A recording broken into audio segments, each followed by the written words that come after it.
We'll go ahead. We'll go ahead and we'll get Betty in.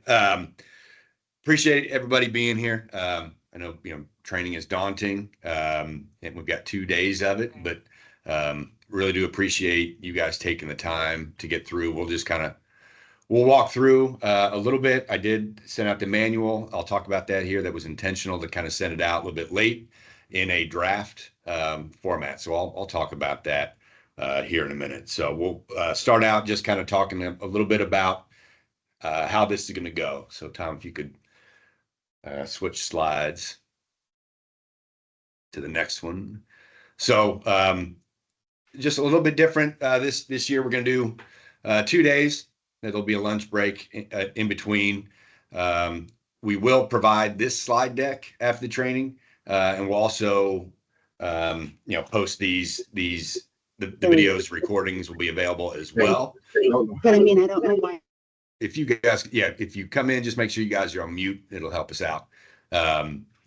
We do want to talk about the flow of training, certainly partially determined by how quickly we move through the information. That way, instead of trying to assign a time to each individual module, because we weren't sure, kind of the clarifications that may come from it. So we do ask, just to let you know, there will be further QA sessions later this summer, throughout the summer. So as we go through some things, if you do have clarification questions, please feel free to ask those. What we don't want to do is get too in depth or into the weeds or down rabbit holes for this particular training. That'll come at a later time as we walk through more specifics on policy wise.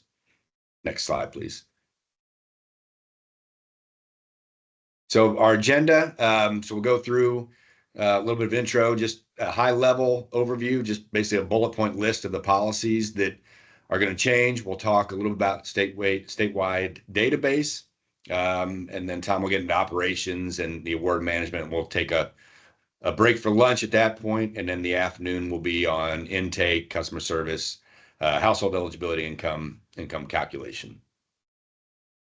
So what we're working towards. So just always a good reminder that, the purpose of this program is to ensure that all eligible people living within the state of Indiana who have an energy burden can keep their service, keep their utilities going, especially in the winter months. So that's what we're going towards. And a big part of our job, and when I say our job, it's us at IHCDA, it's you guys as the administrators, is make sure that we are utilizing the funds in the manner that they're intended. We'll get a lot in, and is it allowable? Is it cost reasonable? Those types of things. So again, we want to make sure that that includes the benefit amounts, also includes admin and O&E dollars. We just want to make sure that we're all using those appropriately and in accordance with federal regulations. And then another area that we're working through is just doing a deeper dive into elements of the program. We can identify, with your help as well, areas that we can streamline with an aim to reduce the burden on the applicants and the administrators of the program as well. So, i.e., you guys, but all doing that while remaining in compliance with federal rules. And so I've got an asterisk in there, and part of the intent of the draft comment. There are some policies that remain undecided. There are some subcommittees that have met, I think, a couple times to bring up, where they're asking about certain policies. So what we want to do is be really fair to that element. And so some of these policies, again, they are draft form, while we just make sure that we're listening to you all. And so know that that is intentional. Next slide, please. So just rules for the day. If you can keep your camera on, please do. We know it's a full day, but this is an important training. So if you can keep the camera on, that would be very helpful. What we don't want is one screen being this training and the other screen being emails and you guys all working on multiple things at the same time and kind of missing out on some of the important topics. If you need to take a break, please do so. We will have breaks built in, and like I said, a lunch break. And just a reminder, treat yourself, treat others with respect. And remember, at the end of the day, we all share that same mission. So next slide, please. And as we go through kind of, changes to the manual, some of it's reminders, but just remember the manual is not all encompassing. It is impossible. And you all know this better than we do, but I think no matter how long you've been in the program, something will happen during the year where you probably say, that's new, or we haven't seen quite this scenario before. So the manual is intended to cover, kind of the most common issues, the most common scenarios. It is not intended to cover every possible scenario. So that's why it's important to kind of understand the philosophy or behind the manual. So that way, if you do come up with a situation that is similar, that the hope is that you be able to use the manual, the context to kind of make that decision. If you don't, if it's not clear to you, even after trying to problem solve yourself, if you're unsure, please feel free to reach out to us via the EAP inbox. And if we see similar questions coming up through that inbox, then that'll alert us that there might be some training opportunities there, or that we need to relook at that policy maybe in a bit more depth. So just a reminder on that. So just again, high level overview of policy changes that are going to be happening. This is a bullet point list. We will go through each of these in detail later. So I don't want anybody to think that we are glossing over these. This is just high level. We're going to hit on all of these later. And so the example is, the benefits are going to change this year. When you hear me say that on a bullet point in the next slide, don't freak out and think, oh my gosh, that's all you're saying about it. There will be a much deeper discussion on that. And as you have questions that come up about the policies, if you can hold off until we get into the deeper dive later, that would be much, much more useful. So how we decide policy, first thing is kind of, looking at the federal statute and the regulations. With that, the 16 assurances, and we'll go through, we list them out in a few slides, and we'll high level cover those, but know that, again, when you receive this deck, all the 16 assurances are in there. Those are the, a portion of the federal statutes that say that we as the grantee, you all as subrecipients have to ensure that we're doing those things. And then one of the other key factors at the federal level is what do we think the award amount will be? We plan for this in May and in June, and we have no idea what the dollar amount will actually be until we get the award. And last couple of years, it's been the very end of October, beginning of November. So we have to base it on an estimate. And then the state level decision making. So what do the Hoosiers needs? One of the assurances in a state, we have to help those households with the lowest incomes that have the highest energy burden. We're really, gearing our benefits towards them. What are the characteristics of Indiana's climate? And then rising utility costs are a thing. So how do we factor that into the decision? So we integrate those things into the design, submit the state plan, and we use that public hearing as well to gather a lot of feedback. And then some of these subcommittees that are happening, again, additional feedback from you all, and can we make that stuff happen or not? Next slide.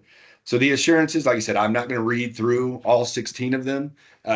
They're listed. They will be in this packet, but these are just the things that the federal agency tells us we have to do. And you'll see in some of these that they don't tell us how to do it. And that's where some of that difference between what we do versus the feds. So you have to conduct outreach activities and provide assistance. It doesn't tell you how to conduct those activities or how to provide the assistance. So things we have to come up with. Next slide, please. So, coordinating LIHEAP. Number 5, this is I bolded a little bit for an example where it says we have to provide in a timely manner. So that's one of those examples where we come up with what we think is a timely manner, we submit it, and then the HHS will look at it and say, yes, we think that is timely or not, but they don't tell us what timely means. It's up to us to come up with those types of things. Next slide, please. So again, here, 3 more assurances. One there is, making sure that we allow everyone the equal opportunity for like to treat renters and homeowners equitably. Again, that is not from us. I see that's what the federal statute says we have to do. So that's part of it. And then number 9 is a big one as well, where spending beyond the allowable administrative means has to be paid for out of unrestricted non-federal funds. So just a couple of key ones there. Next slide, please. And again, just a few others from the federal statute for your awareness. And then the last 3, the assurance 16 being the last one. So those are the 16 assurances. I hit on a couple of them. Encourage you all to kind of look at those on your own time as well to kind of see how we do that. So here's some policy changes. Again, these are bullet points. We will get into these in more detail later. We're piloting a new database with CFS. That's the only agency that will be utilizing the new database. No emergency services line item this year. ERR will be a weatherization program. You will see the asterisk next to that. That is one of those that is still being hashed out. So don't want anybody freaking out over that, but that is based on feedback both ways. As you can imagine, the pendulum swings one way where people hate it, swings the other, people love it. So what we're trying to do, reality is, we're working to come up with a solution that works for everybody. So that one really does have that asterisk. So we've made adjustments to benchmarks. We are not requiring early mail out. It's optional. We have combined the absent household member form and utility affidavit. We've also combined the IVA and the request for earnings form. We will no longer be using the services of 211 this year for that call center. And then the last 4, SMI adjusted to new level, benefit matrix being adjusted, and we'll get, again, more detail on that. We are not requiring a client contribution for crisis to, that client contribution before service can be restored. And we're removing the 3rd level CDA appeal. So again, all of these will be discussed in greater detail in their sections. So the statewide database we'll cover fairly quickly, just so everyone is aware. Again, the majority of you all will be using EAP Connect. There will be, again, CFS's territory. It does touch a little bit, some nuance there. We'll be using LIT. And those that will be using LIT, just know there will be additional trainings. So don't worry about it, if you're not aware of it yet. So again, EAP Connect, it's what you guys have been using. They have already started the enhancements for next program year. We are trying to minimize what those enhancements are. Our focus is ensuring that the system is working when it is needed. Last year, it was not, and that created additional chaos. That the beginning of a program year is chaotic to begin with. A system not working adds a tremendous amount of chaos that takes a long time to recover from. So our aim is to enhance the things that we absolutely must do, but the focus is making sure that the changes that we make do not have unintended consequences that negatively impact the functionality and the working, the system being able to work when it's needed. So few enhancements. The majority of them are just annual updates. There will be training on that when it's ready to go. LIT, so still working on just finalizing that build. Want everyone to be aware that the LIT build, we are trying to somewhat mirror at least the functionality of what is in EAP Connect for this year. We don't want one system to perform wildly different than the other that would create inequities between, amongst different clients. So this build for LIT is just to kind of match EAP Connect a little bit. It is not the end product. That build will continue in the background, but that will allow for you all to be more involved in that build out, that testing. So for those not involved in LIT, know that you're not missing out on an opportunity to provide feedback to be in there. So the LIT system for program year 26 is to match rowing. It is not wildly different. So those agencies, the pilot, they all have more more specific training, more targeted training on lit. We just don't want to overwhelm people and have them train on something that they won't be using this year. But you'll be included in all details, updates, just so you're aware. But just, we're asking that you still send applicants to IHC's webpage, regardless of which system is being used. The functionality is on the back end on that. And so just a reminder that regardless of which system you use, we require that you please use a unique email address in either system. Using a very generic email address just creates issues in the future when they're, whether it be turnover or targeting. So please use a unique email address and regardless of the system that you are in. So with that, I will turn it over.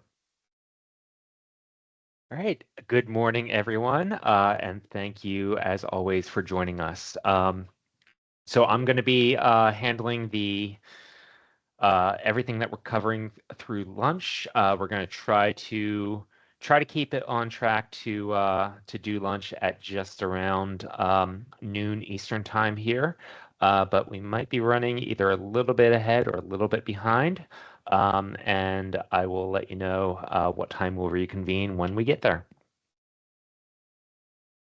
So program operations and timelines for program year 2026.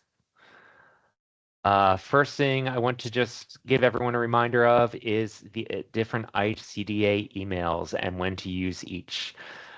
So we have the general EAP email at eap@ihcda.in.gov. You should be using that for any general correspondence, any questions about guidance, and sending back any documents such as budget modifications, etc., rather than emailing the manager or analyst directly. Sending it to the EAP inbox ensures that the maximum number of eyes will be on it, regardless of who may be out on a given day. We also have the vendor email, vendors@ihcda.in.gov, and that is a good email to use for MOA or EAP Connect vendor issues. If a vendor has payment issues, if a vendor is not responding, or to forward any general issues that you may be experiencing with vendors. Next, I want to talk about those early mailouts. So Greg kind of touched on that earlier.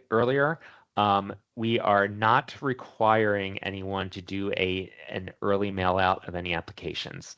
However, agencies may conduct an early mailout if they wish. I do know for some of our agencies, it is considered a best practice. I know a lot of you, especially for those vulnerable population applicants, they will like to use those applications as a training tool and do some training exercises with real world examples. So that's great. You're very much welcome to do that. So you may opt in to do early mailouts. As far as who you send the early applications to, that is also up to you. You can restrict it to only vulnerable populations. You can restrict it to only certain vulnerable populations, or you can just send early mailouts to all of your previous applicants. That is up to you. Rules about needing to enter paper applications into the system do still apply. And if you do participate in those early mailouts, then you may begin entering applications into the system as soon as we announce to you that EAP Connect is fully functional. If you do choose to distribute early applications, you may begin mailing those out as early as Monday, August 25th, 2025. That was going to give you about a month with those early applications before it opens to the general public. And part of the reason that we wanted to make it August 25th was just a bit later than it's been in recent years is both with kind of all the internal pivoting that we've been doing ensures that we're going to have all those policies and forms ready for you by the time you send out those applications. It's also going to hopefully ensure that rowing and EAP Connect will be ready to go, and you won't be kind of holding the bag with a ton of early mail out applications that you're not able to do anything with. So here's a just a visual of key dates for this year. So October 1st, it falls on a Wednesday this year, so that will be the beginning of federal fiscal year 2026. And at 8 a.m. Eastern Time on that date, the online application will open to the general public. You should be making your application packet available for download to the general public on your website. And you can begin making setting those appointments, provide that the appointments happen no earlier than November 1st. Saturday, November 1st is technically going to be the statewide start of the Energy Assistance Program. I know that for most people that begins that those operations will really begin on Monday, November 3rd. But that's when you can start sending out transmittals, sending out applicant notification letters, conducting approved Assurance 16 activities, contacting vendors with pledges, and actually holding those in-person appointments. December 1st, start a moratorium falls on a Monday this year. That moratorium protection will start at midnight on Monday, December 1st, and runs through 11:59 p.m. on Sunday, March 15th, 2026. And we will stop taking applications this year at 5 p.m. Eastern Time on Monday, April 20th. So with that April 20th date, we are wanting all incomplete applications to be fully processed and either denied or approved by Monday, May 4th. We're looking for those transmittals to be wrapped up by May 18th, and for vendors to be fully reconciled, hopefully by Monday, June 1st. Okay, so there's just a reiteration of what is able to happen on the first day of the federal fiscal year, October 1st, 2025. And then again, November 1st is when we actually start the day-to-day operations of our statewide program, and when you can begin actually sending out notifications to people as well as having those in-person appointments.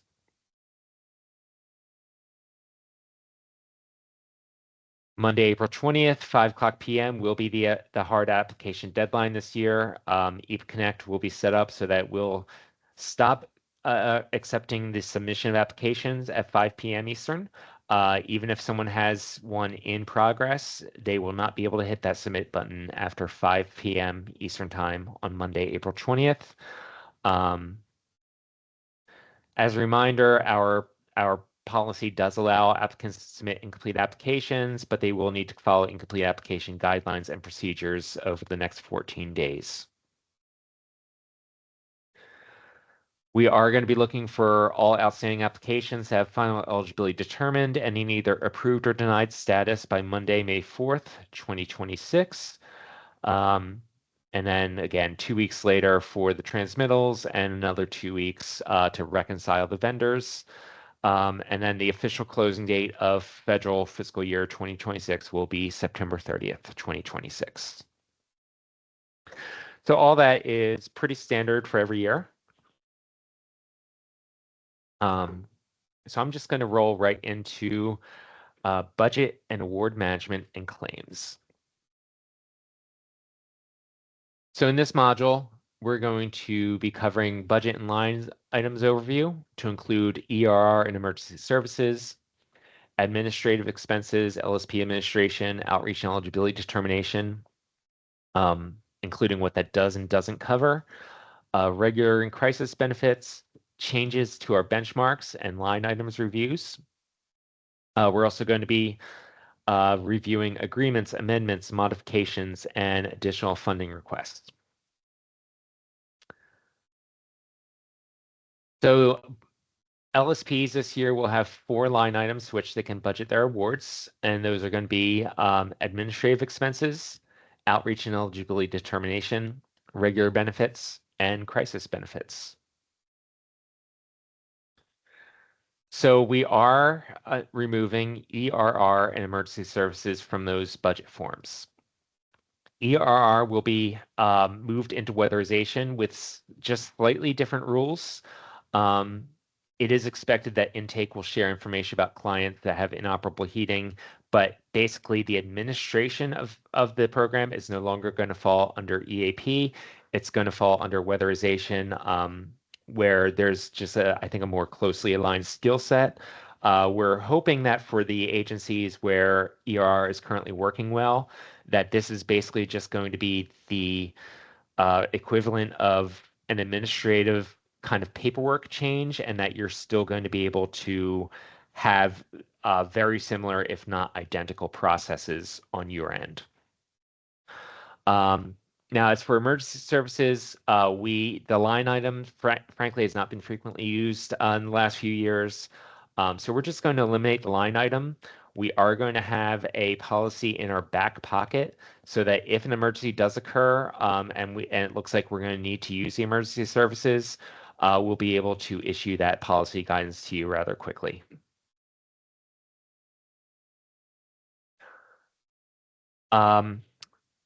The administrative expenses, these are going to be unchanged from the past couple years. So for program year 2026, the administrative line item for LSP's budgets is going to be 7.5%, and the outreach and eligibility determination line item will be 4.5%. Review of administrative expenses. That line item can be used to cover overall administration and operation of the program, including but not necessarily limited to EAP administrative functions, including program planning, staff training, reporting, allocated costs, your overhead, rent, utilities, maintenance, general supplies, etc. It can also pay for service delivery functions, including fiscal, executive, supervisory, management, and support operations, including agency salary allocations. It can also pay on any expense that is otherwise eligible to be paid under outreach and eligibility determination. So the federal rule here is that ICDA may use up to 10% of its expenditures for administrative expenses. So that's for the entire state. Out of that 10%, we do hold back 2.5 to cover our own overhead. So that leaves 7.5% of the LSP's total expenditures that may be a charge to administrative expenses. As a reminder, as per the CFR, administrative expenses may not be supplemented with any other federal funds. So, as a reminder, because the admin cap is based on expenditures and not the initial award, LSPs may need to pay back a portion if you max out your administrative expenses line, but then underspend on the overall budget. And as a best practice, EAP supervisory staff at the agency level and agency fiscal staff should be regularly communicating and checking in with each other to ensure that the obligations are in line with the administrative claims. That's just going to help make sure that everything is going to balance out properly at the end. Now, outreach and eligibility determination. So O&E is a benefit line that allows for the reimbursement of program costs without representing a drain on an agency's administrative cost allowance. Allowable outreach and eligibility determination expenses are defined as costs that are specific to delivery of EAP and do not otherwise contribute to the overall operations of the agency, nor to any other program. That is very important because that is what allows us to that's what allows us to allow you to not claim these as admin costs. This is essentially an allowance that is built in to the federal regulations, but it's very strict in what the limits are of what we're allowed to call program costs. Outreach and eligibility determination is limited to a cap of 4.5% of an LSP's EAP award. Unlike admin, the 4.5% here is based on award rather than on expenditures, and so no payback will be needed if the LSP underspends on its overall budget. If an LSP exhausts its outreach and eligibility determination line, Those items may also be paid for out of the administrative expenses line. As I said earlier, admin could, in theory, pay for anything that's eligible to be paid for under O&E. However, it doesn't work in reverse. Administrative expenses may not be paid for out of outreach and eligibility determination because of that CFR definition. So O&E can be admin, but admin cannot be O&E.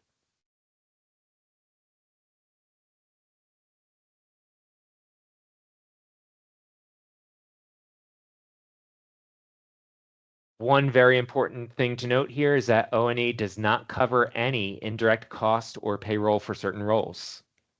So you can't charge any indirect or allocated costs to your outreach and eligibility line item under any circumstances. The CFR defines that any allocated or indirect cost is always going to be admin. Also, payroll for management, executive, or supervisory staff cannot be charged outreach and eligibility. Even if a manager or supervisor only oversees EAP, and regardless of what job duties that manager, executive, or supervisory staff is currently engaged in, O&E cannot be used for their pay. All such expenses must be charged to the administrative expenses or from unrestricted funds.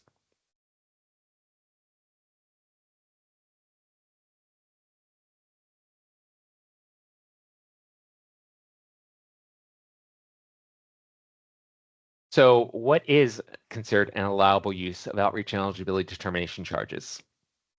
Some examples are salaries and payroll for line level intake staff who have no supervisory or management responsibilities, or for non-supervisory staff involved in quality assurance checks.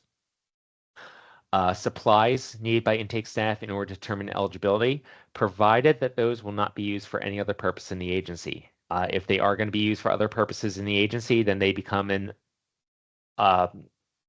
overhead expense, and that becomes admin. Any client outreach initiatives focus solely on EAP. Once again, if you're doing outreach based on all the services that your agency provides, then that is a total agency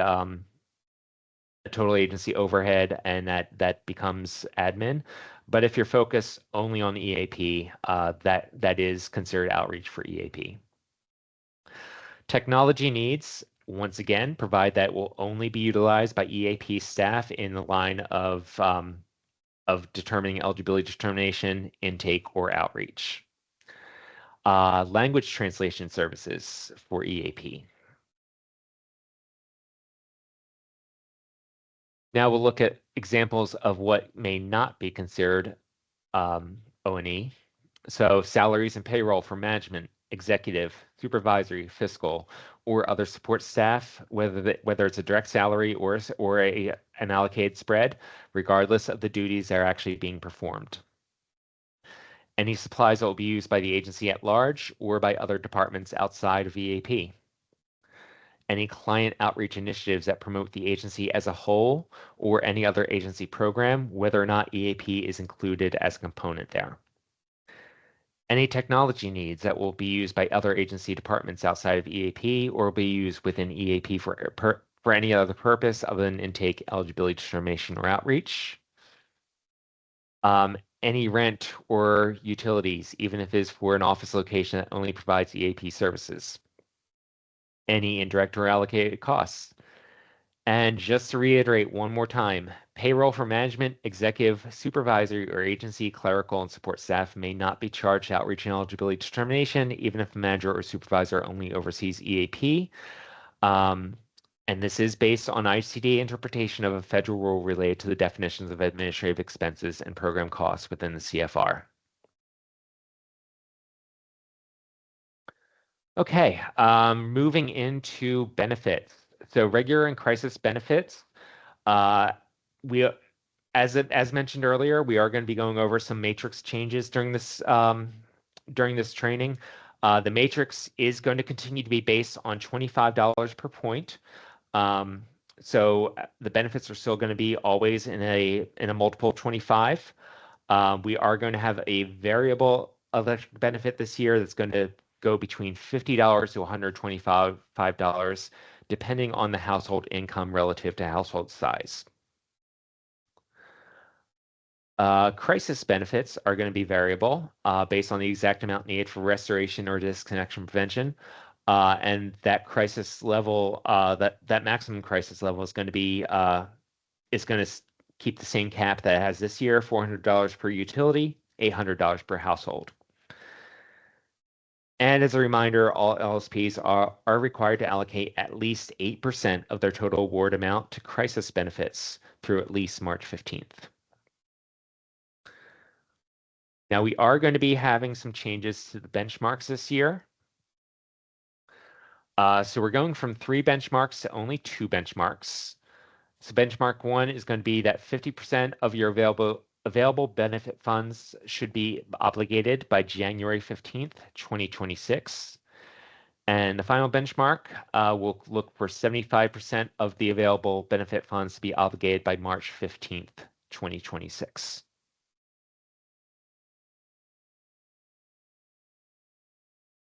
Just a review of the caps that we have, our requirements on the line items. All right, and now let's talk about subrecipient agreements, amendments, and budget modifications.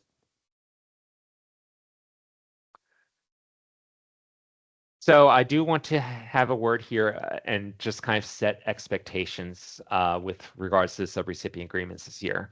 So we currently have no insight into when we might expect the first release of program year 2026 funds, nor what the amount of our award might be this year. I can tell you that we are expecting to see no increase. We're expecting at best to see flat funding with what we had this year. We do anticipate operating under a continuing resolution. We don't anticipate that Congress is going to get its act together and pass a budget right out of the gate in time for September 30th when the federal fiscal year 2025 closes. So we're probably going to be kicking the can down the road with a continuing resolution. What is going to be different this year? We strongly think is going to be different compared to previous years with the continuing resolution is we do not know how the release of funds will be structured. Essentially, we cannot promise that we will enjoy the same release of 90% of the funds that we have previously had in October or November. We will share more information with everybody as we learn more. Because there's a lot here that we don't know, I don't want to dwell on this too long, but I do just want to kind of provide some context here. Essentially, typically when operating under a continuing resolution, most agencies operate almost from day to day. They don't get a lump sum of what their allocation is for the year because they don't necessarily know what that final allocation is going to be. There's been a long-standing kind of deal between HHS and OMB, the Office of Management and Budget, that basically OMB was allowed to release that 90% upon the approval of continuing resolution because it was pretty much a given that in the final budget HHS for their discretionary programs would receive that full allocation. And so in order to account for to provide for the continuation of services, OMB would be allowed to release at 90%, and they would release the 90%.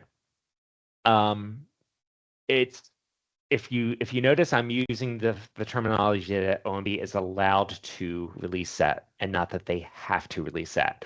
And that is very intentional because that is the text of the carve out. It allows OMB to release it at its discretion. OMB is under very different leadership under the current administration. And every indication right now is that if OMB does not have to release anything early, OMB most likely is not going to release anything early. So what I'm hearing from my federal partners right now is to prepare for some sort of piecemeal release this year, as opposed to receiving that 90% in October or November. Now, what does piecemeal mean? No one seems to know, and no one seems to have any insight into what OMB's potential thinking on that would be. I've heard the idea that, it might be quarterly and we might receive 25% of the time. I've heard it batted around like it might be a monthly release. We might only get about 8% at a time. So we don't know what that's going to look like. We don't know what the timing of a first release would look like.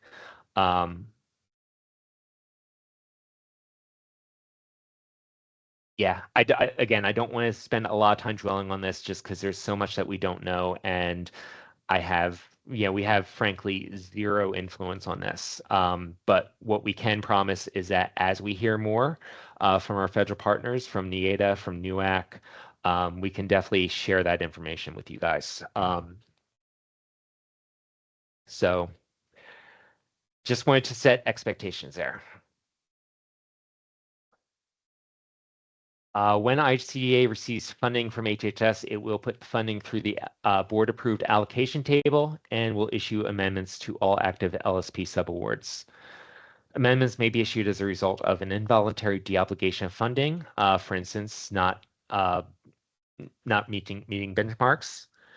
Any voluntary deobligation by an LSP, if someone reaches out to IHCDA and says, "Hey, we have this much funding in our budget. We have this many applications that we still have to process. We don't see any way that we're going to spend all of this. We would like to return some of this to be redistributed to other agencies that are in need." Some of you have in the past reached out when you knew that you had more funding than you would be able to spend, and you knew that other agencies were hurting for funding, and we do always appreciate when you do that, and I do want to thank everyone without anyone necessarily calling anyone out, but I think those agencies who are on this call know who you are, and I just want to let you know that that's very much appreciated. The other time when an amendment would be sent out is upon an approved request for additional funding by the LSP, provided that IHCDA has the funds available to honor that. So upon approval, community program staff will issue that amendment. The amendment must be executed by the LSP executive director and the IHCDA's executive director. And then community programs must receive and approve a completed corresponding budget from the LSP before we can actually update the budget in our system.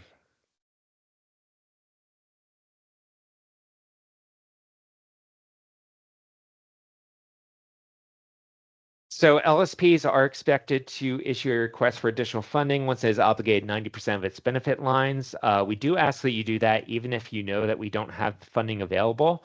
I think when we know that we have that need there, it is helpful for us to be able to document that because we can then run that to our federal partners, particularly NEATA, and then they collect that data on what the needs are, and they present that to Congress. They actually advocate for the release of additional funding, and so the more data we have on that, the more helpful it is for them, and the more successful they might be.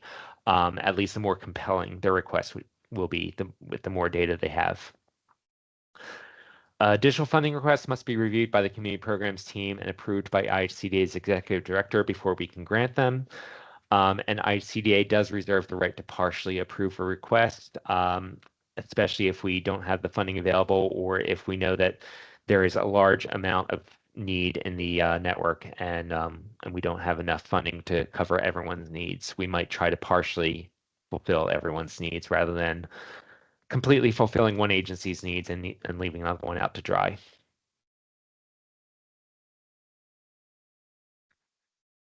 When issuing a request for additional funding, it must include the following information: estimated number of clients to be served, including a summary of existing appointments scheduled and the number of mail-in applications received.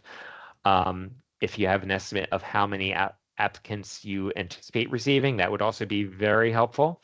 Average benefit per client so far this year for your agency, the estimated amount of funds to be used for program administration, the total amount of funds that you are requesting, and the estimated length of time that the requested funds would cover. It must be submitted on LSP letterhead and signed by the executive director. And budget modifications. A budget modification may be submitted at any time without a corresponding amendment. It must be signed by the LSP manager or designee. A list of authorized designees should be submitted to IHCDA. That way we know that it is an authorized request. Community program staff will review the requests and ensure that all line items meet applicable requirements with regard to minimum or maximum amounts of allocation. If a budget modification is not signed or does not meet policy requirements for any given line item, that budget modification will not be approved, and community program staff will request a new modification. Okay, so we're going to take a few minutes now just to review some of the best practices with regards to budget and award management, as well as claims. So the first best practice is to monitor your obligations regularly. Consider monitoring your obligations daily once you get close to 75% obligation on your line items, particularly your benefit lines, rather. Be proactive in thinking about requesting additional funds. Remember that it does take us some time to run those requests through our leadership for final approval and to draft and generate those amendments. So that's why we ask that you begin that request no later than when you hit 90%, rather than waiting until you're completely out. Next best practice is to maximize your ability to obligate the funding available to you. So consider how you might maximize your ability to completely obligate that funding. For instance, remember, as already discussed, regular benefits will always be in multiples of 25. So if you're budgeting your regular benefits line item down to $750,000, $750,002.49, then you are going to be creating a scenario where you're never going to be able to spend completely down. You're always going to have that $2.49 left on the table. So our suggestion is allocate your other lines. And if you find you have an odd number in the regular benefits lines after allocating everything, round that down to a multiple of 25, and whatever excess you have left, just put that into crisis benefits. Kind of related to that, always round down. In order to stay within the required caps and to avoid any ambiguity, always round down on line items such as administrative expenses and outreach and eligibility determination. If you run the math on it and 7.5% of 7.5% for your admin is going to come out to something like 24.8 cents. I've seen it where that's been rounded up to 25 cents. Technically, that's over 7.5%. I know we don't really worry much about cents. Even in our reporting, if we enter any cents, our reporting is automatically going to convert it into whole dollars. But we don't want to run the risk of going over on these federally mandated caps. So just to be safe, just round it down, please. Those cents definitely add up, especially when we're working with multiple budgets with 20 different agencies plus our own internal budgets. Look at your track record. Take a hard look at your LSP's history for the past few years regarding how closely you've been able to spend your entire obligation. And if you find that you've consistently not been able to expend your entire award, you may want to consider taking that into account when determining your admin expenses allocation. Remember that line is based on total expenditures, not award. And if you underspend and over obligate on your admin expenses, that may trigger a payback because we need to ultimately have that when we report when we report back to the feds, we have to have that balance out.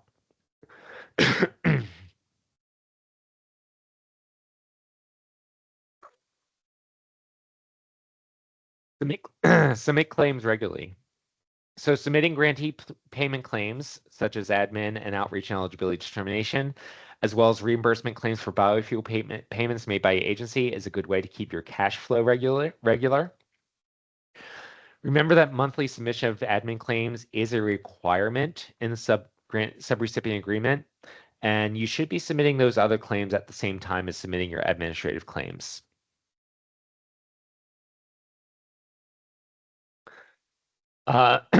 Cultivate a culture of proactive communication between your program and fiscal teams. So be sure that your fiscal team has access to the EAP policies and procedures manuals and that they understand the requirements. Compare your obligation percentages for your admin expenses to your overall obligations. Make sure that fiscal team and EAP management teams are aware of trends with regards to applications and obligations. Please feel free to let us know if future trainings with a finer focus on fiscal issues would be helpful. We can certainly either design those trainings ourselves, or we can partner with someone else and bring those trainings to you. Feel free to share this training with your fiscal team. And we want to hear from you. We would love to be able to share other best practices that we have not thought of in the future. And please send that correspondence to eap@icda.in.gov.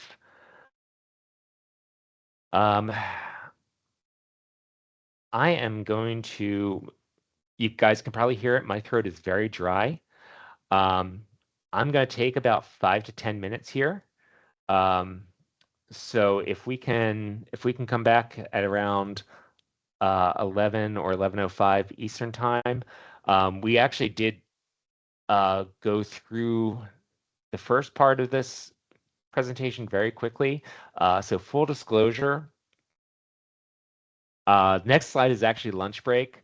I think it's very early for lunch, especially for those of you who are in Central Time Zone. So I am going to go ahead and, because we do actually have a large number of slides for the second half of the day.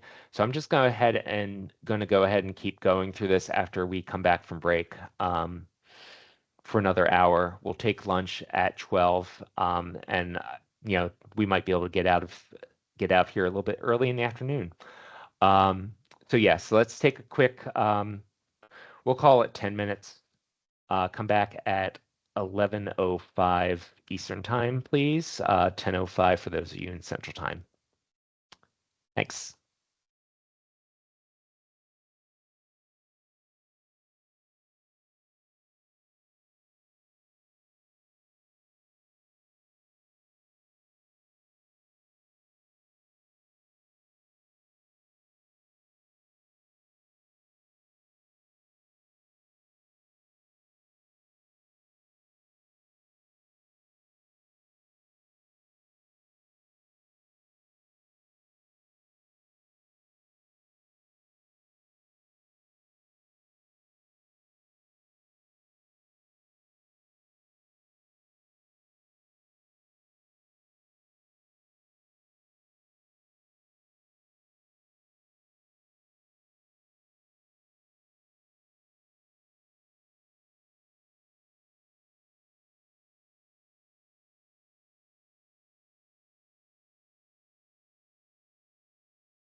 proceed.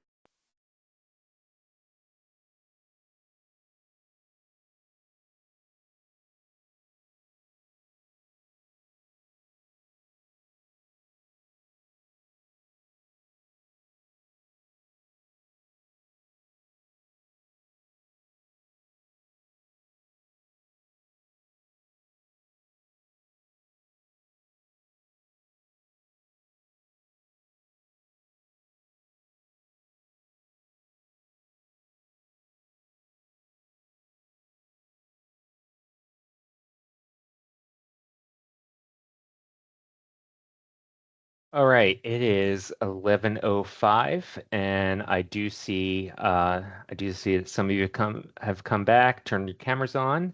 Welcome back, everyone. I know that a few other people have also joined. So I am going to go ahead and get started again.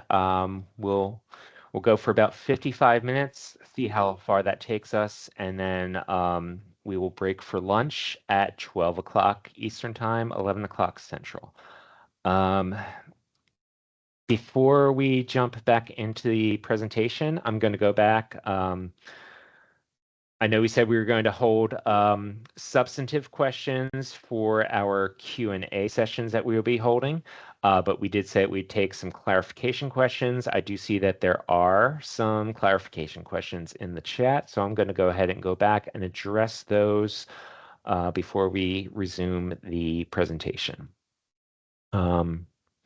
So just to reiterate for everyone who's on the meeting, in case they're not looking at the chat, there is one here that Greg already addressed, but I'm gonna read out the question and the answer anyway. Ingrid pointed out that one of the slides said the 825 mailings were to vulnerable populations, but we had earlier said that if you're doing if you're opting in for an early mail out, you can send it to any groups that you want. So Ingrid was asking for clarification on that, and Greg did clarify that they can be sent to any population at that time, and that we will fix that before we send out a copy of the PowerPoint. Ingrid then asked, will denied online applicants see their determination before November 1st? They did this past season. That is going to be a technology question that I am unable to answer, Ingrid. So we will, I'll take that back to rowing, and we'll see if we can get that fixed, because you are correct. If we're not mailing out notifications until November 1st, that the same should go for people in the online portal. Can mail-in packages be charged to outreach and eligibility? Yes, that would be considered outreach, and so yes, you absolutely can charge that to O&E. Next question: if we get funding quarterly, will that affect the benchmarks? Yeah, so the benchmarks will be based on whatever funding we have available at that time. We can't very well hold you accountable for funding where if we don't know how much our final funding is going to be. So it's going to have to be based on what's available at the time of the benchmark.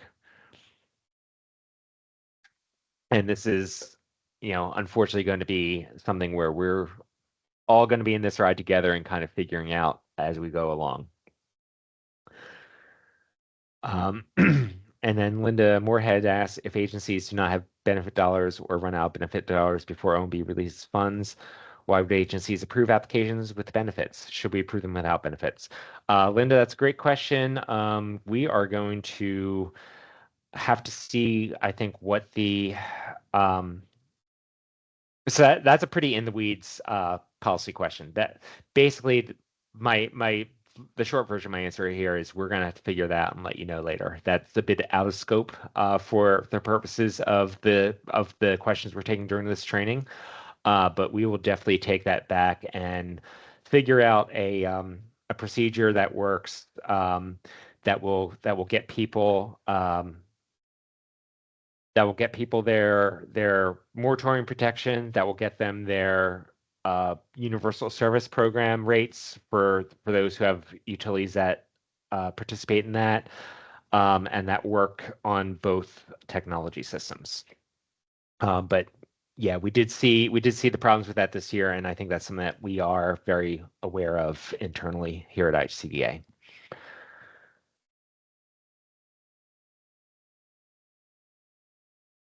All right, and with that, I'm going to move forward into our presentation. Probably going to try to slow down a little bit so that we're not rushing through at quite such a breakneck speed.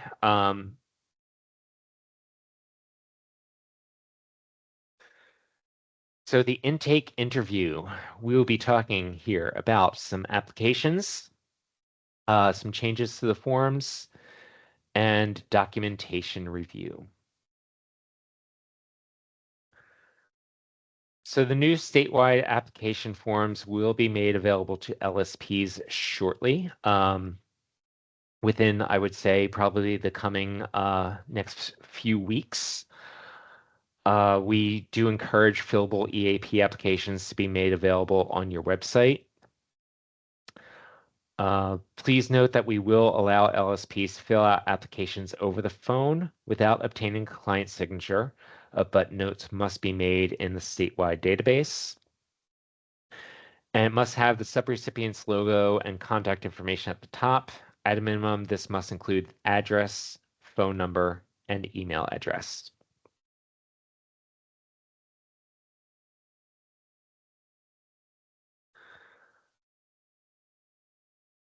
Online, we will continue to have, obviously, the online application. Applicants can apply 24 hours a day, 7 days a week from any computer or internet-connected mobile device through the online portal. LSPs will be responsible for regularly monitoring the online application portal for new applications, particularly for households in crisis. And LSPs are also responsible for developing internal procedures in order to integrate online applications into their general intake flow. Online applicants, remember, are subject to the same rights and responsibilities as households who apply via any other method.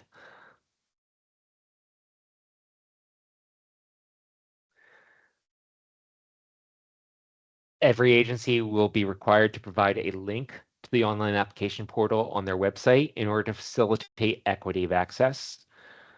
We are asking, once again, that link not lead directly to the EAP Connect, RHS Connect site, but rather to our public-facing EAP website on IHCDA's web space. The purpose of this is that our website has some of the language that we are including appeal language that applicants must be made aware of at the time of application by referring applicants to our landing site rather than to the EAP Connect landing page. This ensures that we are actually providing them with that language before they apply.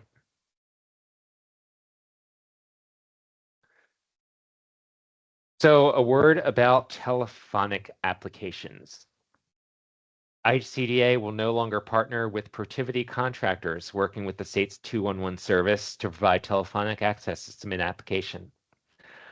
However, in order to continue to provide accessible application options for applicants, IHCDA will expect LSPs to directly provide telephonic application support upon request. So telephonic applicants, like online applicants, are subject to the same rights and responsibilities as households who apply via any other method. So yeah, so basically, even though we are discontinuing that partnership with Protiviti to staff the 211 call center, the fact of the matter is some of our applicants, particularly ones with mobility issues and who might have difficulty with internet access because they're in a rural area, or might lack the technological literacy in order to successfully do an online application, have gotten used to having that telephonic access. And so in the absence of Protiviti, we are going to ask the agency to continue to provide that support, which we have allowed you to do over the past few years. but we just want to prepare everyone that you may see an increase in requests for that with 211 no longer being an option for application.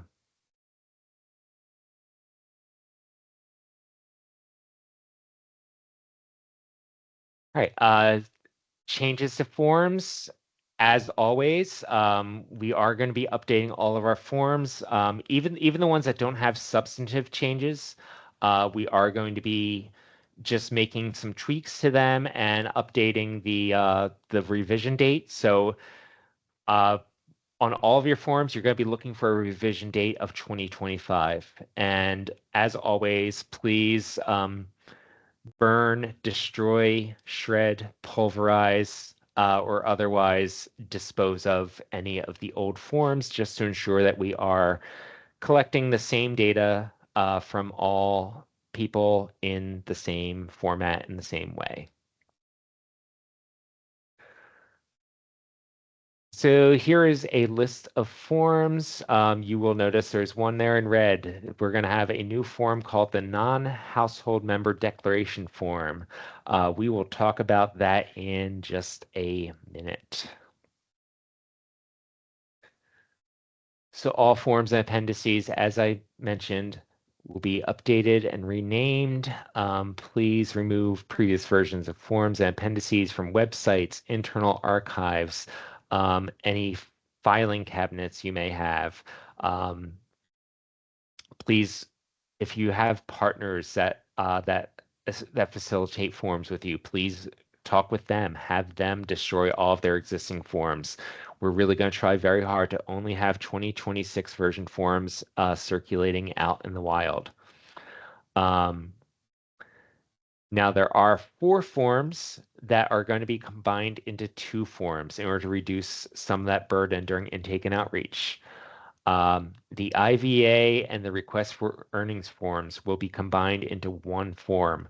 Now, that is not ready yet, so I don't even have a mock-up to show you right now, unfortunately. We will release that in the coming weeks. We have also combined the absent household member form with the utility affidavit form. So we're trying to reduce that paperwork burden for you and for the applicants where we can. So here's an example of what that non-household member declaration form is going to look like. So it does fulfill the functions both of the utility affidavit form and the declaration of absent household members form. We're hoping it's going to be a little bit easier to fill out and a little bit more intuitive for the applicants. And basically, this must be completed whenever eligibility documentation or the utility or fuel bill includes the name of an individual who is not listed in the household. And I know that in the past, there's been some ambiguity when an applicant should fill out one form versus the other. So we just combine them into one so that there's not going to be that question there.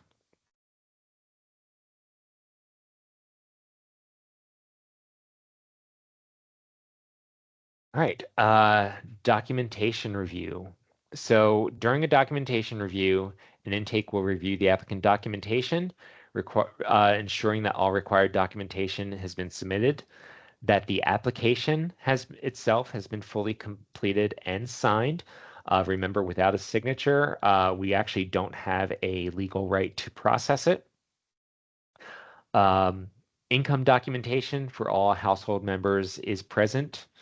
That utility billing statements are present, and that they have any other documentation needed to base on any documentation that may be needed based on specific household circumstances. The application must be fully completed and signed by a household member who is aged 18 or over.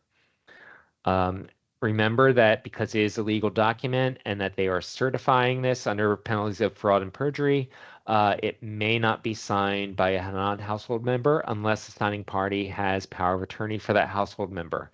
If it is a third party power of attorney that is signing, we must have documentation of that POA in order for that to be an allowable signature.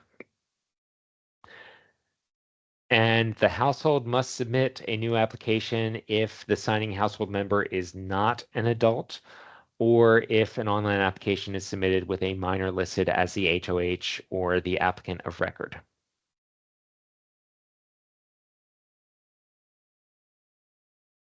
If an application is not fully completed, then the intake must obtain any of that missing information. Intake may return the application to the applicant with an incomplete letter instructing them which fields must be completed. You also have the option of confirming the information telephonically, through email, or through a face-to-face conversation. In any of these cases, that conversation must be documented in case notes. And in the case of email, the entire discussion thread may be uploaded to the application in lieu of manually entering case notes.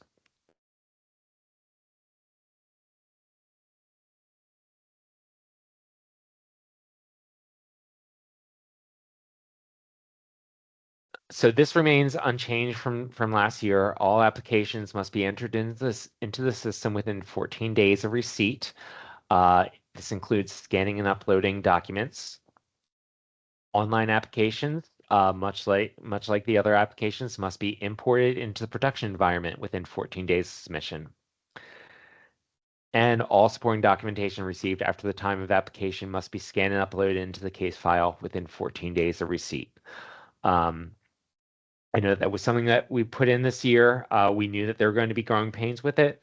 We hope that everyone has had an opportunity to try to work out how they might be able to achieve this.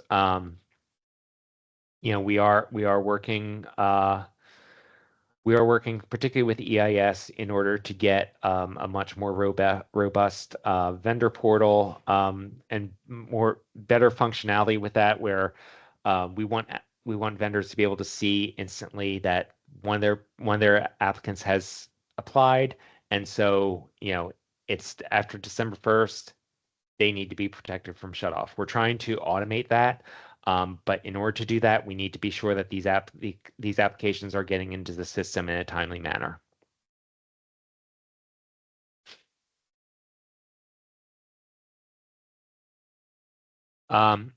Income documentation. So income documentation is required for all adults in the household, as well as any benefit payments received by adult payees on behalf of children in the household. Includes documentation of earned or unearned income. That may include a bank statement for fixed income benefit payments only.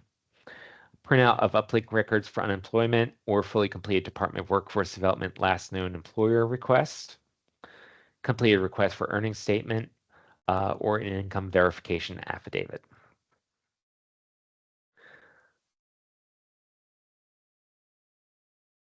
Remember that in general, we count gross income, not net income. And to further clarify that, if we have the federal taxable gross available to us, we are going to count that as opposed to just the straight gross. On the documentation, applicants may not redact or alter any income documentation that's being used to determine eligibility. For example, an applicant who receives Social Security income and provides a bank statement may not black out or redact the other lines on the bank statement. If they don't want to submit their entire bank statement, then they have the option of submitting their Social Security award letter as that documentation. And if an applicant provides an uplink printout or an SSA benefit letter, the entire document is required.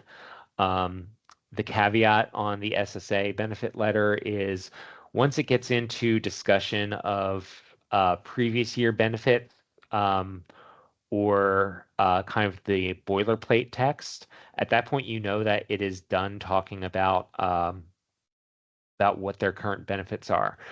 So I've definitely seen some Social Security letters where they might have a lot of detail to go into as far as what's being withheld from a benefit.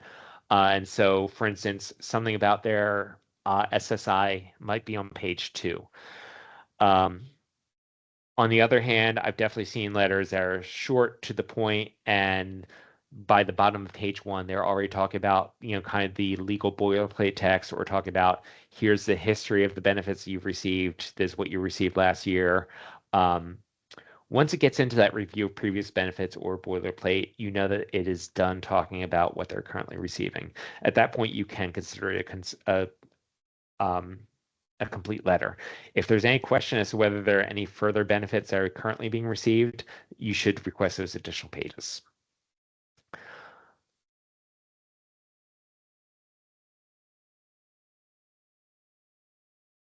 LSPs are to accept IVAs for income only as a last resort, and successive attempts to obtain primary or secondary documentation of earnings must be documented in the case file. We have seen in other programs where the state is actually tightening up its rules on self-certification. To be perfectly transparent with everyone, we don't know. We don't know if there's going to be a statewide push to further limit, or even eliminate the ability to self-certify income. We're trying to navigate that right now. We're trying to look at what's coming out of the governor's office and seeing what implications there are for our program. So right now we're trying to play it a little bit safe. But for those of you who've been following the statewide news on other benefit programs, you've likely seen that there have been some tightening up of what applicants have been allowed to do in terms of self-certification.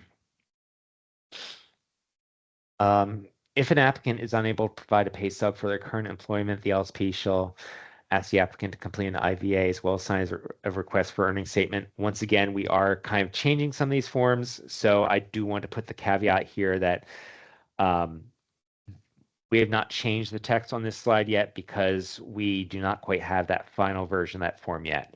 But we will issue it. We will do a kind of micro training on it once we have that done.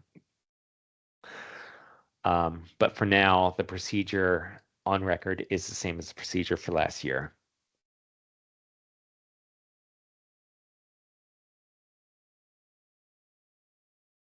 For metered utilities, electricity, natural gas, and prepaid electricity, when it comes to utility or fuel documentation, the most recent or current account billing statement as of the date of application is required. That billing statement must include, at a minimum, the vendor name, the customer billing name, the service address, which may be different from the billing address and must be specified. However, the service address must match the address of application. The account number, the account classification, as meaning is it residential or commercial, and the breakdown of usage or charges. That documentation for deliverable fuels, your propane, your fuel oil, will include the most recent or current account billing statement, as long as the vendor provides those statements. Otherwise, the most recent delivery receipt may be accepted in lieu of an account statement. And that statement or delivery receipt must include the vendor name, the customer billing name, and that delivery address, as well as the account number.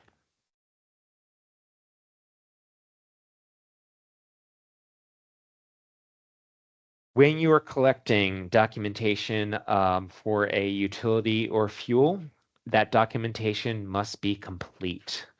As an example, one thing that we used to see a lot would be people turning in payment return coupons from their electric or natural gas bill, but not accompanying the full statement. Or providing only a screenshot of the front page of a multi-page bill, screenshot of the account status on their online account portal. None of that is going to be acceptable. none of that is going to show all the account details as well as the usage, the services provided, the delivery or service address, etc. The caveat on the documentation being a complete bill is that any bill that contains only boilerplate information may be omitted. I've seen some bills where the front page of each sheet is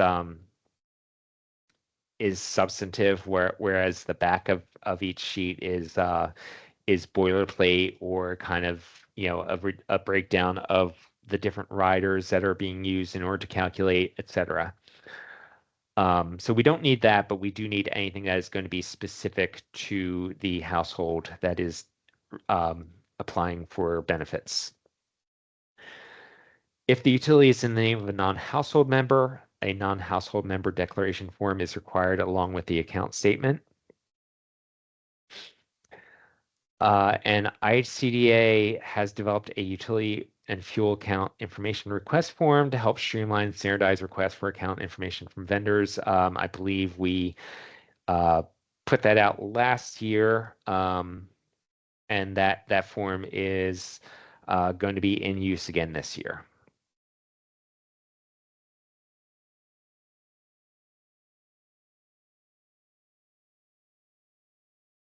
So other documentation may be required depending on the household circumstances. These may include, but are not necessarily limited to, a non-household member declaration form, proof of disability if a household member claims that they're disabled but does not receive an SSA administered benefit, proof of military service, a landlord affidavit if utilities are included in rent, a direct benefit payment form if utilities are included in rent or if the household heats with biofuel. As with the application form, all supporting documentation requiring a signature may only be signed by an adult household member or a third party legally authorized to sign on a household member's behalf, that is to say, a power of attorney. And intake must verify these signatures. Okay, well, I tried to slow things down, but we are still way ahead of schedule. But for those of you who were around last year, you may remember that we did some quiz questions through Slido. We are going to do some additional Slido quizzes this year. So we have our first two Slido quizzes coming up. So going to give everyone a couple minutes here to get set up in Slido. So you have an option of either using your mobile device or just using another window or tab on your computer. You can either scan that QR code with your mobile device, or you can go to slido.com, again on a mobile device or on another tab, and enter that quiz number. And I am going to give everyone a few minutes here to get set up here in Slido. We have 78 attendees right now, so I'm gonna look to see once we get to 78 people in the quiz, and then I'm gonna move forward.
Okay, I see we're up to 73, 74.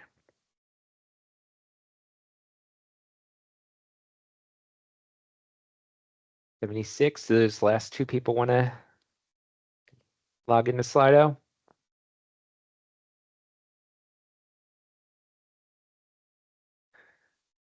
Okay, I'm going to go ahead and move us forward now. I do want to remind everyone there may be more than one answer on any of these quizzes.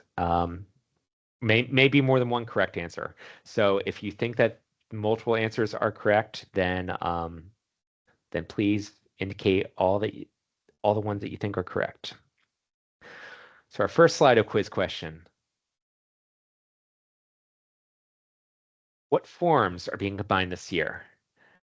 And options here are the income verification affidavit and the utility affidavit and the absent household member form, the landlord affidavit and the absent household member form, the income verification affidavit and request for earnings, or the landlord affidavit and the request for earnings.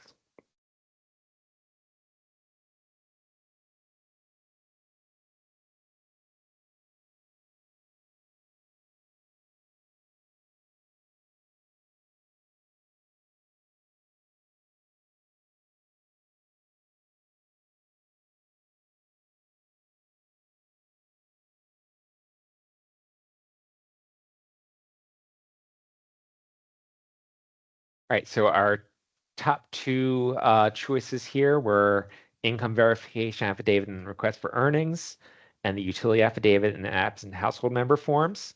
The other three options, we had just a few people pick each. And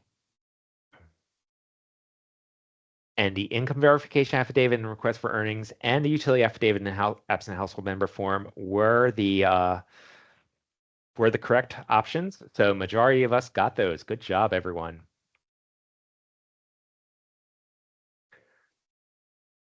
Now this next one is going to be a little bit more challenging and a little bit more complex.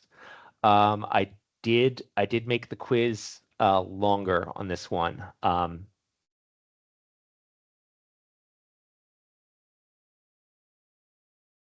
right, second quiz question. And everyone's gonna have 90 seconds on this one.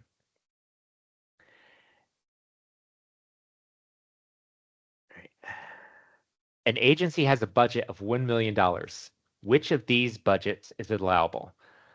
Option one is $75,000 admin, $45,000 O&E, $840,000 regular, $40,000 crisis. Option two is $100,000 admin, $120,000 O&E, $700,000 regular, $80,000 in crisis. Option three is $73,492 in admin, $43,684 O&E, $807,960.72 in regular, and $74,863.28 in crisis. Option four, $75,000 in admin, $45,000 in O&E, $800,000 in regular, and $80,000 in crisis.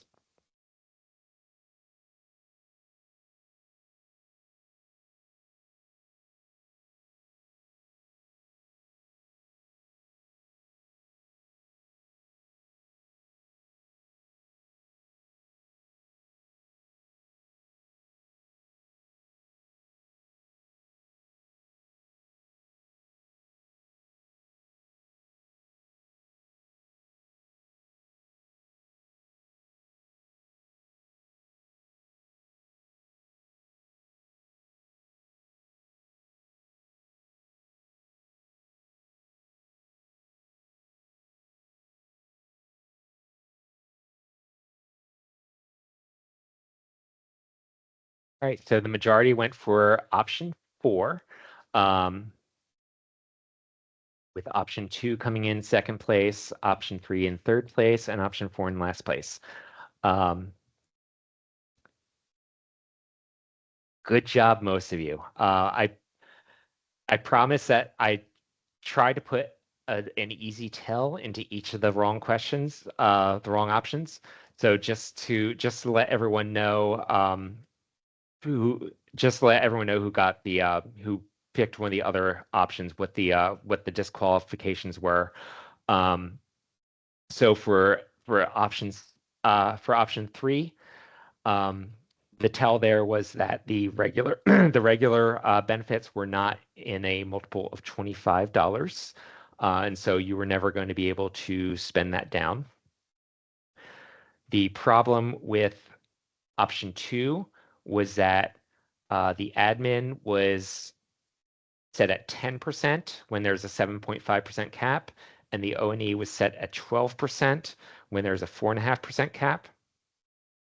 And the problem with option 1 was that only 4% was set to crisis instead of 8%, and there is an 8% minimum to set to crisis.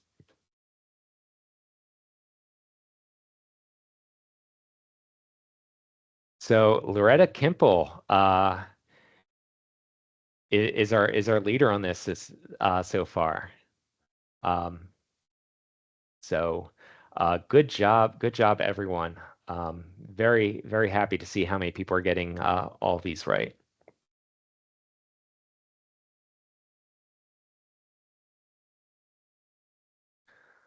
Okay, at this point, we are going to take a break for questions. I see that the chat has been pretty busy, so I'm going to go over here to the chat first. Will there be a large print version of the state application, Laura? Yeah, I think we're gonna try to get that together this year. So yeah, that I will definitely make sure that's on our list as we're going through and finalizing forms. Julie Wilson saying it would be great if ICA could provide the fillable version. I'm sure it's due to my Julie. Stop that. But I always have difficulty making the application fillable due to all the little checkboxes and all the various parts that need to include a fillable capability. Yeah, Julie, I hear you. I'm going to try my best to build in capacity for myself to build that. I'll be honest, like it's something I always want to provide, and I always have to end up making decisions as far as what do I actually follow through on and what am I just not able to do. But I'm going to try to build in that capacity in my schedule to actually get that drafted this year. Carla, online applicants received notification that their applications were processed once the app moved into the workflow. This caused significant confusion as applicants believe their apps had a decision. Can I see the update this verbiage? So that would be a rowing thing. That's not an ICDA thing. I think that we can add that to our discussion we have with rowing, along with the earlier question about notifications prior to November 1st. But I agree with you, Carla, that verbiage is problematic at best. And for the IVA and request for earnings, please add a section which the applicant can provide the contact info for the employer. All right. Yes, you were heard on that. I will see what I can do on that. Ingrid said, I think entering within 14 days is more achievable if the database is ready right away. Ingrid agreed, and that is certainly the goal here. And that, to be transparent, that's part of the reason why we're looking for. That's only one part of the reasons why we're looking for minimal changes with rowing this year.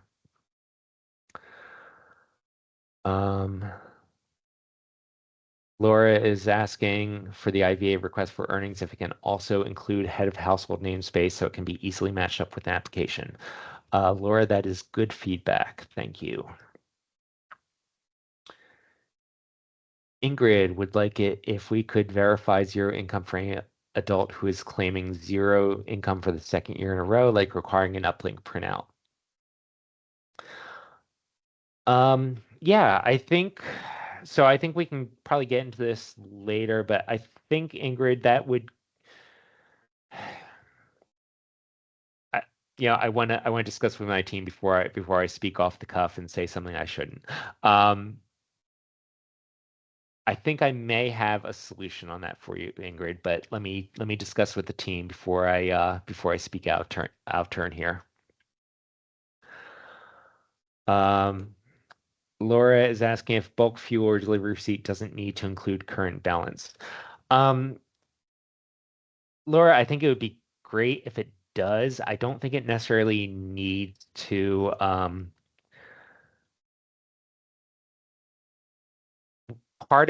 I think we're going to be getting into some of it a little bit later with some of our policy changes, but Greg alluded earlier about the client contribution not really being such a big concern of ours anymore.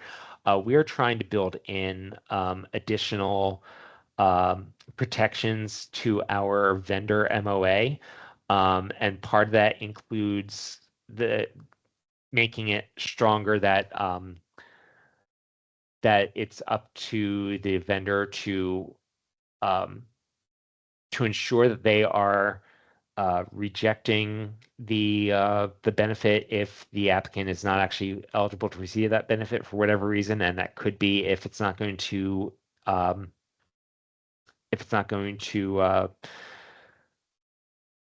allow for delivery or if they have an excess credit balance. So I kind of think that if the vendor is not issuing an account statement that has that balance on it, they need to take ownership of that, and it's not going to be, frankly, the applicant's responsibility or your responsibility to check up that the vendor is doing what they're supposed to do. They're going to need to do it, and if they're not and they get caught in vendor monitoring, then that's on them.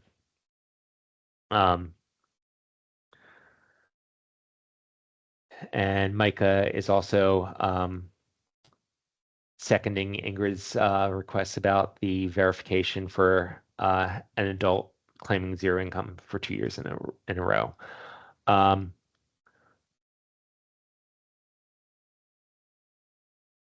Micah, I think I might know who you're talking about there, and I would like to have a conversation with you offline about that. Because if it's the same person who's been on my radar for years, then I have thoughts. And Tashara is asking if a utility or fuel form can be used instead of the bill if we can't get a bill. Yes, Tashara, that is the purpose of that form. And yeah, so please do. If you can't get the bill, please feel free to use that. Brad, do you have your hand up? Yeah, just a few questions. So I heard you say that with all these updates, these changes, system enhancements, you're going to try to get the application to us within a short period of time. So with all this, are we going to have a timely manner with the enhancements and the system changes and everything to even train our staff in a timely manner? Yeah, I mean, so I believe Greg either already sent out a draft of the manual or is going to be sending out shortly. We Yeah, you did. really expect any changes to that manual to be pretty minimal. There's only a small handful of policies that are still being worked out. And again, with rowing, we really are being very, very, very minimal with the changes. And full transparency, part of that is just practical. The fact of the matter is we don't have money to pay for a whole lot of changes because we entered into a contract to develop EIS. We've already paid a significant sum to EIS. We're still under contract with them. And now we have to be under contract with rowing also. When we know that we only have a finite budget, we need to make sure that what we're doing is within that budget. And to be frank, there's not a lot of budget for changes.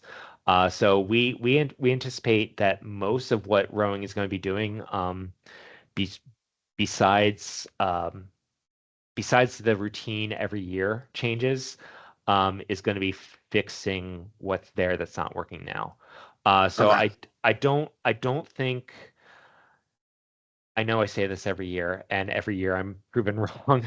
But I truly don't think we're going to have a large delay with rowing the way we have in the past couple years.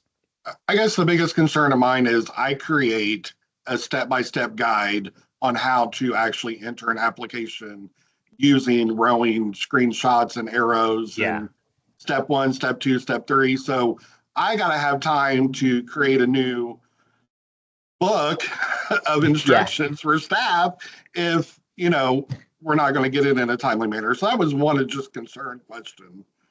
Yeah, and that totally makes sense. That totally makes sense, and I love to hear that you're doing it that way. I am not the best So, person to speak to what the timeline is looking like right now. okay. But what I can do is I can try to ask around internally and see if we have any kind of even outside estimate that we can share. And if we don't, I can let you know that and just let you know that when we do have a good outside estimate, that we will be sharing that. Okay. So last you said on bill screenshots, Mm-hmm. 99% of our customers throughout the state of Indiana uses an Android cell phone when they're doing the online application. So they're going to screenshot their bill. That's what they're going to upload. So you're still saying no screenshots. If they can get a screenshot that actually covers all the information, but I've to this day I haven't seen one. I mean, Well, we need. sometimes we do, and sometimes we get, I mean, if it has the breakdown of charges, if it has the actual service address, if it has all that, great. My preference would be that because they can also download a PDF onto their device and oh, I upload know, it. but they don't know how. Yeah. It's what it comes down to is us needing to have the actual documentation on hand. It's I would love it if the majority of our applicants actually would download the PDF and upload that.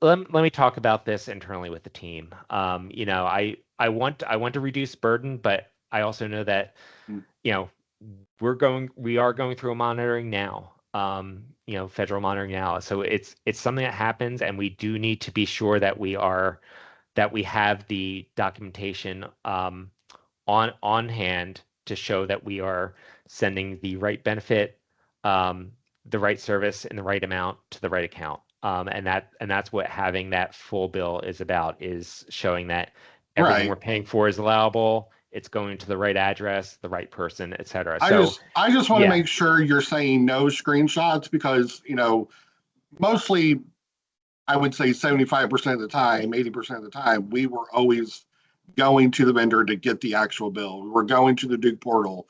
We were going to the center portal.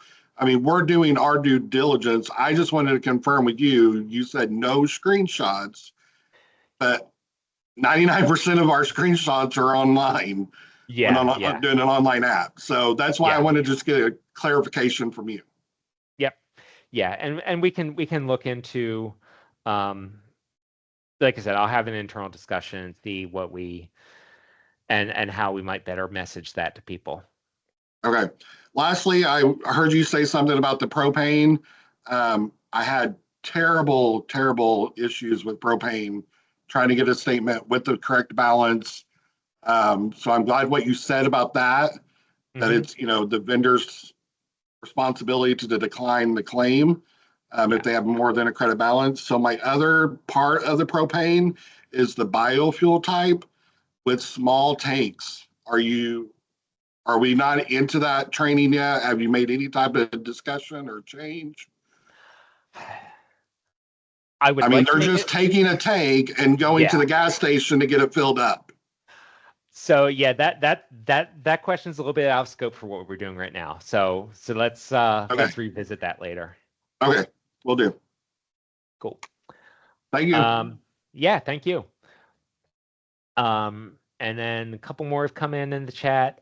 So Yolanda Jackson. So with the discussion that Brad and I just had about bills versus screenshots, Yolanda says, then aren't we supposed to obtain the bills from the vendors ourselves? And Yolanda, yes, that is correct. And my whole thing is I would love it if I was able to not put that burden onto you guys. So that you are correct. That would be what's supposed to happen. But it would be great if we had a solution that was easier, that didn't require you to reach out to the vendor or to log into the portal and download the bill. Tashar is asking if the online application states that screenshots are not acceptable. I do believe that that specifies full bill. I need to look at what the exact verbiage is. So I will double check that. I do believe we have a couple places online that we are looking for a full bill and not just a screenshot, but I will confirm that. And then Micah is saying that she finds that when their clients upload a screenshot, they're blurry and small and they can't read them, and she requests the paperwork in order to be legible. Okay, thank you for sharing that, Micah. All right, we are just a couple minutes shy of 12 o'clock. I'm gonna call it now rather than start the next section. So let's break for lunch. We will come back at 1 o'clock Eastern time. Might make it at least 1 o'clock, just because I know we are ahead of schedule, and I do feel bad sending the Central Time Zone people to lunch super early. So let's call it 1:15. We'll come back. So 1:15, 12:15 Central Time. All right. See you guys in an hour and 15 minutes.